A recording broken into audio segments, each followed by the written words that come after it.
Welcome to this edition of Local Focus, the magazine show featuring community stories that we hope will entertain, inform, and perhaps even inspire. These are stories of people, programs, and events that make a difference right now in our cities and towns. I'm Rama Ramaswamy. Today we're looking at historic buildings in our communities, where some see eyesores, others may see architectural significance.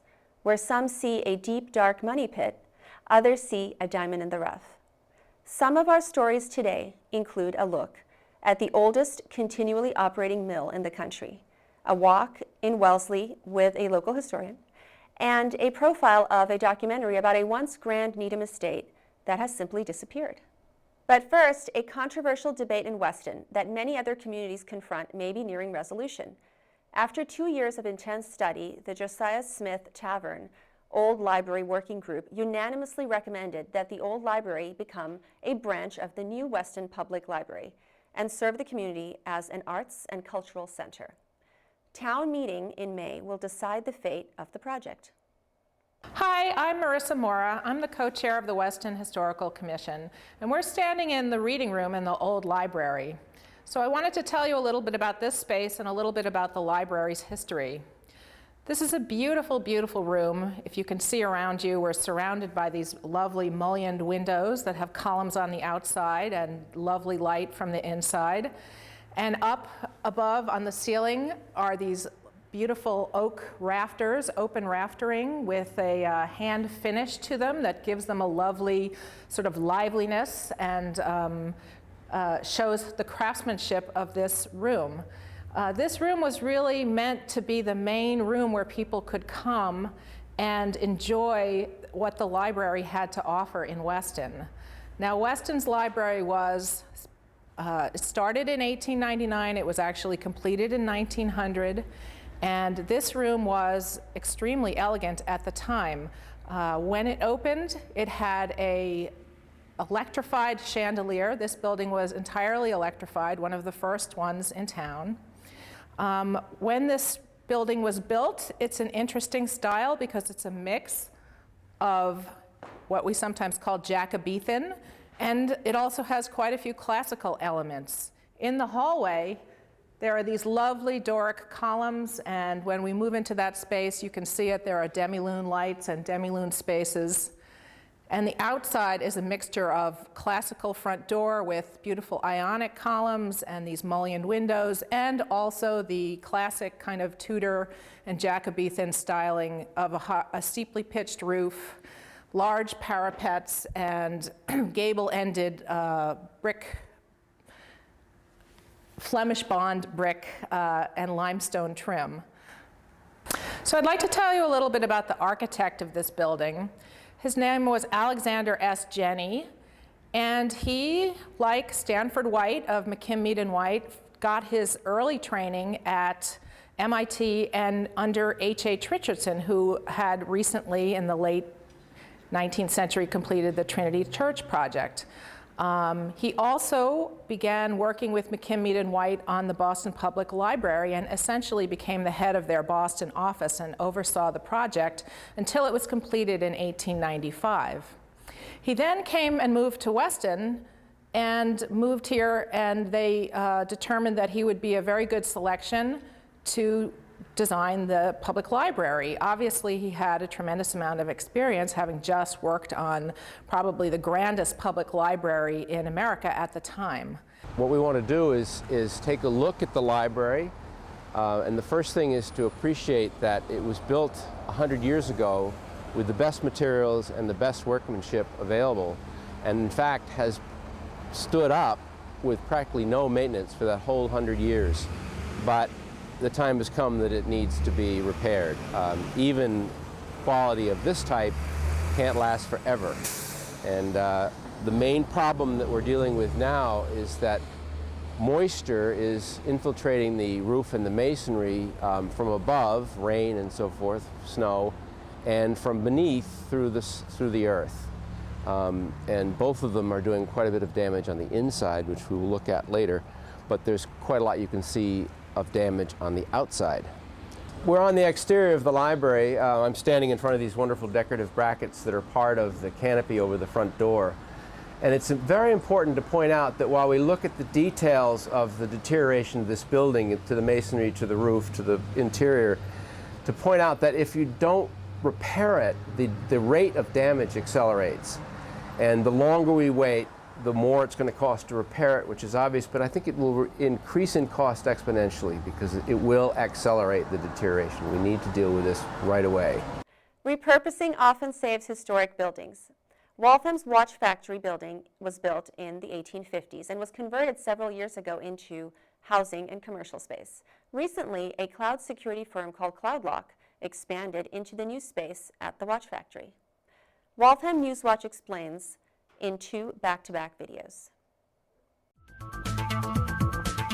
We are a cybersecurity company, and what that means is that we help companies use cloud applications similar to consumer applications you're familiar with, like Dropbox and Google Drive. But we have media companies like Pandora or large retailers like Whirlpool that use us on a daily basis, making sure that their sensitive data stays in the right place and making sure that the bad people stay out. But we started in 2011. We started here in Waltham. We were pretty small back then, but we've been growing. The Watch City Factory is an amazing building. Location is amazing on the water.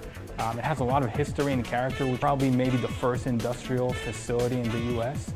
And we love how it's been renovated, and we love keeping a little bit of the old and the new, and that makes it a great location for us. And see the type of space that we're trying to create. We're trying to knock down the walls, have people sit in a collaborative environment. We got an award by Inc. 5000 as one of the top 100 growing companies in the US, and also by Forbes, we are the #1 cloud computing startup to work for. It's all about the culture and about the people that come to work here. We pride ourselves on getting the smartest and best people that we can, and fostering this collaborative and engaging environment. We're changing the landscape around cybersecurity. So people who are watching and interested in a fast-paced, engaging career should check us out.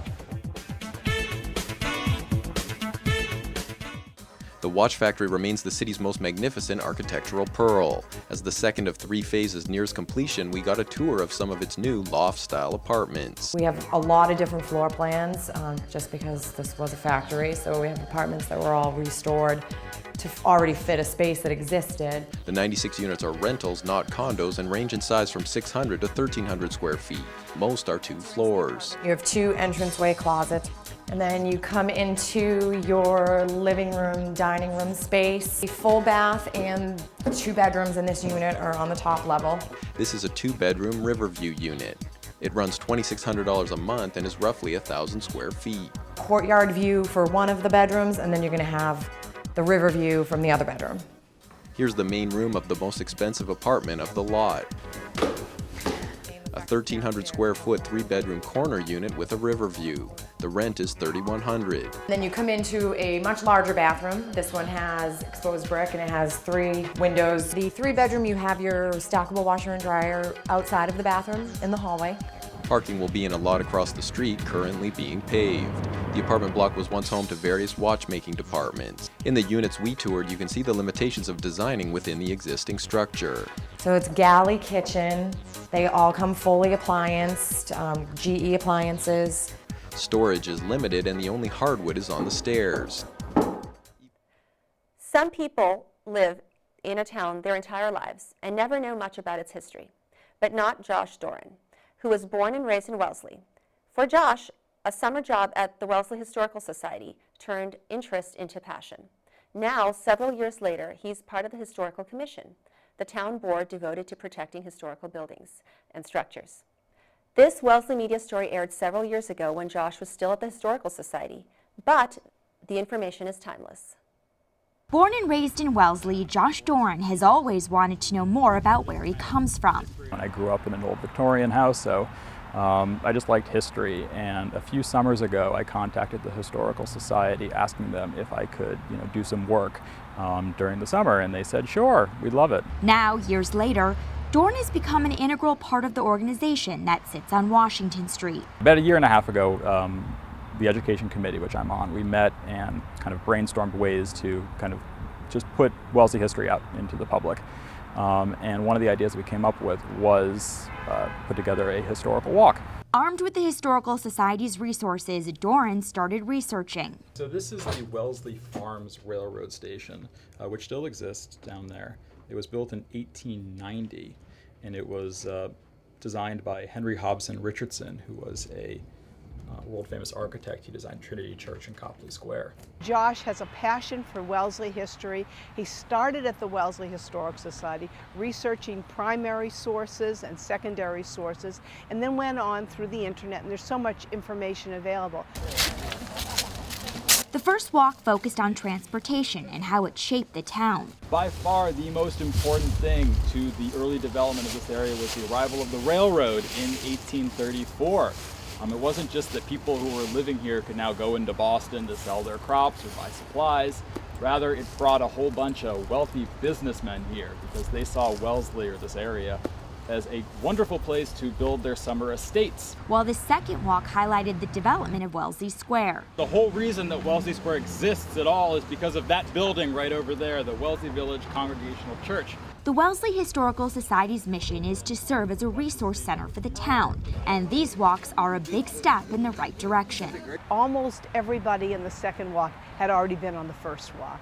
People are really enjoying them. It's a very engaging process. It's interesting. We have been lucky to have some excellent weather. The positive feedback probably has something to do with Doran's enthusiasm. There's so much about Wellesley history that I don't know and very few people know today. It's just been lost. And so when we uncover these kind of little hidden gems, it's just fantastic. Combined with a ton of information. I guess April 6, 1881, the town was officially incorporated kind of as a gift to the town. Horatio Honeywell, who had bought up all of this land here, he donated part of it to the town and had built on the top of the hill there what you see, Town Hall. 2 walks under his belt, Doran and the Historical Society are already looking to the future and are in the process of planning more walks for the community to enjoy. For Wellesley Media, I'm Natalie Kaplan. Arlington Public News took a tour of the old Schwan Mill recently. The Civil War era mill is the oldest continuously operating mill in the U.S. Their picture frames grace the walls of the White House, the Vatican, and many museums across the country. Let's see how craftsmen are keeping the tradition of making oval wooden frames alive today.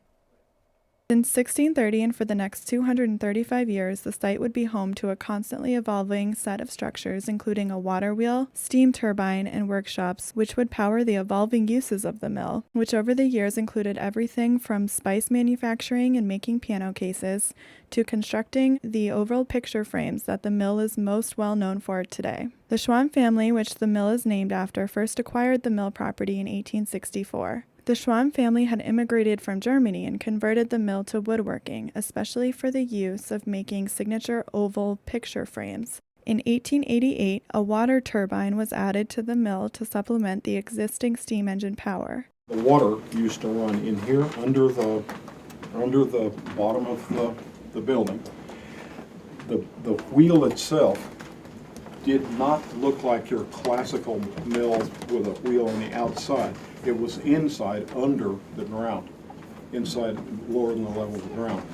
This was real useful when things froze solid around here. Since 1969, the mill has been funded through a combination of donors and tenants, which over the years have included artisans specializing in areas from pottery, silver making, printmaking, design and manuscript making, to sculpture and a string instrument workshop. To this day, Schwan frames and moldings are in major art museums in the United States and are included in the collections of the White House, the Vatican, Buckingham Palace, the Palace of the Kings of Hawaii, and the collection of Queen Sylvia of Sweden. Today, the mill exists as a living museum that honors the heritage of the site while continuing to operate as a workshop space, accurately reflecting the living American history that it represents. For more information or to schedule a tour, please visit www.oldschwanmill.org. A recent weekend had 50-degree temperatures and a few patches of snow. Not an ideal setting for the annual snowshoeing trek organized by Live Well Watertown and the Recreation Department there. Instead of canceling the event, it was turned into a walking tour around beautiful Gore Estate, whose carriage house was recently renovated.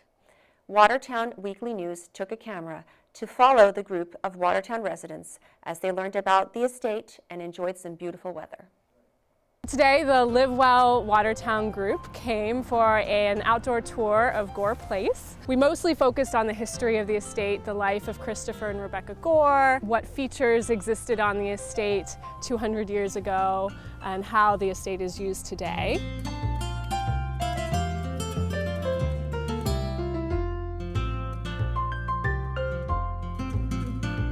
We did have a great event today. It was supposed to be a snowshoeing event here at the Gore Estate with the Live Well Watertown, but everything turned out great. We had a great tour of the facility here. Some of the highlights, the carriage house here was great. The farms, the kids got to see the animals, so that was great. And just over the years, how much this land has developed. I never knew it was a golf course. There was another owner that had sold cars here, so just the revolution of the property over the years just amazing. And Natalie did such a great job from the Gore Estate doing the tour and having probably about 40 people here today. So it was a great event, and the weather worked out great. We couldn't get to do the snowshoe, but the sun was great. We walked around the large mansion, which was built in 1806, and walked down to the farmyard area, got to see the sheep and the chickens.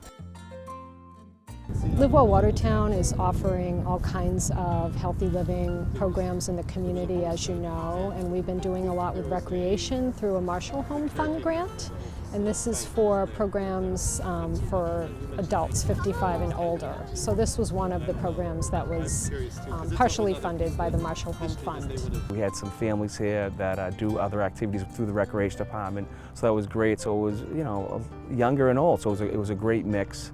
The kids got a lot of things out of it, and I know the adults did. We had some older people who just love to get out and hike.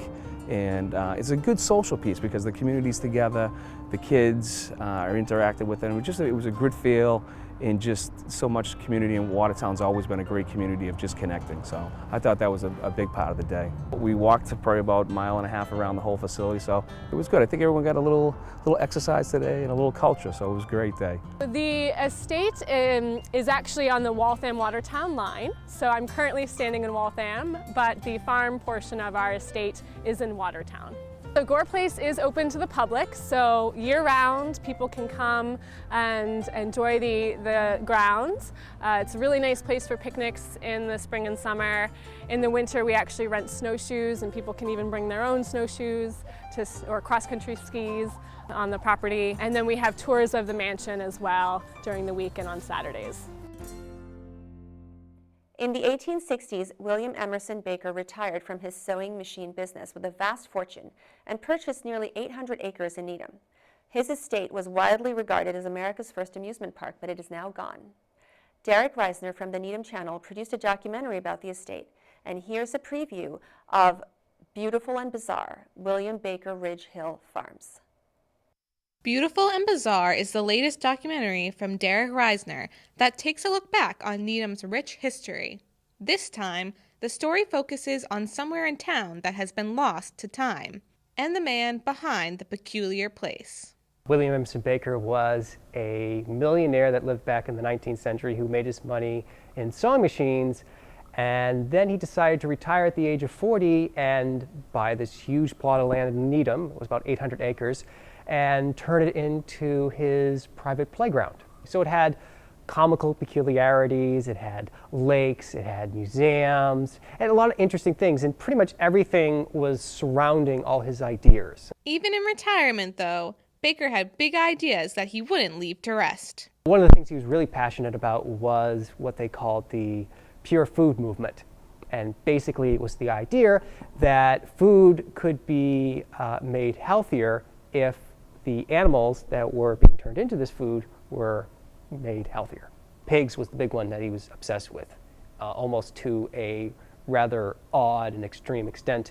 He actually had statues to pigs on his estate. Yes, statues. And obviously people even back then thought he was a little weird, very weird. He had a very almost childlike way of wanting to bring his points about. He couldn't really help himself when it came to just goofing off. Not everyone agreed with Baker's radical lifestyle, though, especially town officials of the time. Then, when parts of Needham became modern-day Wellesley, Baker's property was split. This did not bode well with the rebellious inventor, who decided to turn his estate into its own town named Hygeria. Unfortunately, due to opposition from courts and political enemies, many of Baker's dreams never came to fruition. After his death, his estate was divided, and very little of it remains today. It's a story of the man, but it's really also the story of the estate, probably even more so, and in a celebration of what it was, and also kind of a memorial to the fact that it's gone now. It's a very interesting story into sort of the life of an estate and the life of a man who was trying a lot of things to change America. I think it's a fun documentary. I had a lot of fun with it, and I hope people will have a lot of fun with it, and they'll learn something about the history of their town. For the Needham Channel News, I'm Jillian Tedesca. When we think of Lexington, we usually think of the Revolutionary War period, Minutemen and Patriots' Day. For a change of pace, we look at the mid-century modern movement in Lexington through an exhibit that ran last year in the town's Historical Society.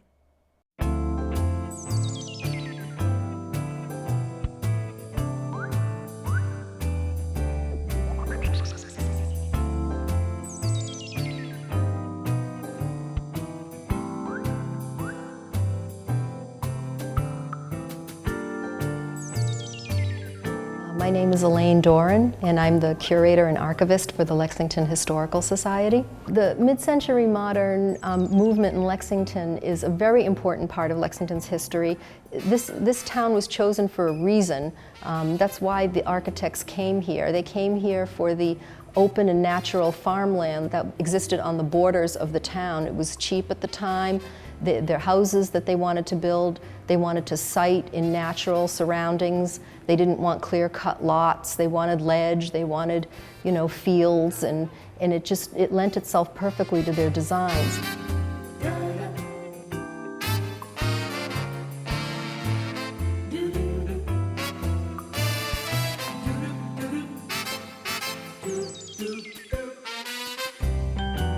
I'm Susan Bennett. I'm Executive Director of the Lexington Historical Society. A lot of disciples of Walter Gropius founded a firm called the Architects Collaborative, and in the late 1940s and early 1950s, they found that Lexington, for many reasons, was a great place for them to experiment not only with their architecture, but with building what they considered utopian communities. And that's why we called the exhibit Lextopia. It was more than just the architecture. It was really a social movement that they were bringing to Lexington.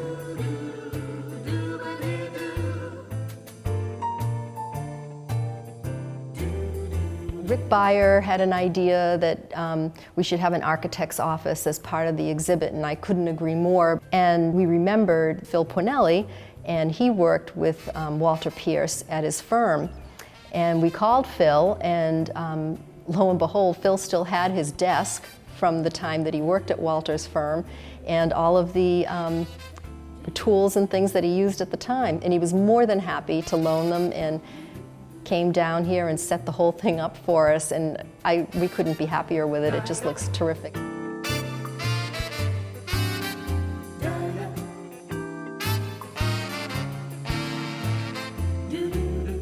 I'm Susan Ward. I'm an independent curator living in Lexington. I worked with Elaine in general on the exhibit, and then concentrated more on the design research and the Estabrook School element. Many people in town who didn't grow up in these neighborhoods or who haven't seen them, I think it might make them aware that there was a lot more interesting things going on in the 20th century in Lexington. It's not just Revolutionary War period. And I'm hoping it'll sort of broaden people's minds to think about the whole history of Lexington, because there's really a lot of interesting stories from every period.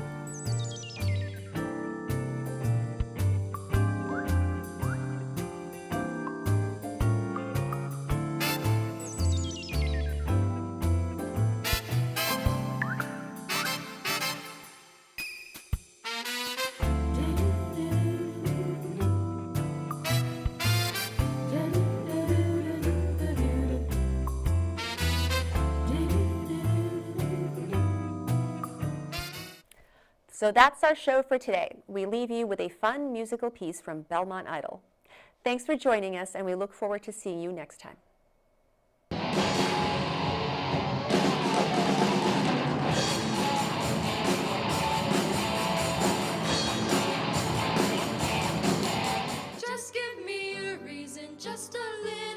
it's enough. Just a second, we're not broken, just bend, and we can learn to love again. Unfortunate slide. Give a little time to me. We'll burn this out. We'll play hide and seek. Really like icy, go to a party and drink all that Atari. It's been a week, and shawty, you can't even speak. I'll make you friends with your red receipts. How did you choose that song? Well, I was inspired by many people in my life, and I thought I could resonate to that song very well. It has a very powerful meaning. When did you find out you love singing? I don't know, I've really always enjoyed making music. It's just something that I really feel comfortable with. What's your favorite type of dance? My favorite type of dance is hip-hop. All right, let's hand it over to you, judges. It felt very personal, but you obviously were also playing to the audience, and that's a hard thing to do, and you did it very well. It's really hard to do a song like that a cappella. It's hard without accompaniment, and you really pulled it off. Because you really did some nice moves that really interpreted the words. The runner-up of Belmont Idol 2016 is... Can I get a drum roll? All right. Enya Zhang.